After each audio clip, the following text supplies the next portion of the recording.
जय जोहार, मैं हूं तपेश जैन। अभी बाजार में खरीदारी है, दिवाली से पहले की दिवाली। जीएसटी की बहुत सारी छूट दी है। हमारे साथ में प्रसिद्ध बॉम्बे हॉस्पिटल, आप सब जानते हैं, मुंबई का है ये, और वहां पर आप डॉक्टर साहब रहे हैं।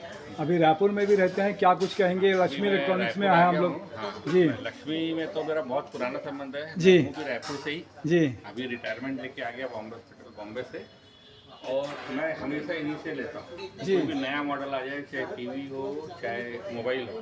पहले वन प्लस टीवी बेचते थे वो भी, और अभी जितने भी मोबाइल है मेरे, हमेशा इनकी दुकान से ही आते हैं। हमेशा से एकदम बहुत ही विश्वसनीय और सही दाम, सही क्वालिटी और बहुत ही मृदुल व्यवहार इनका।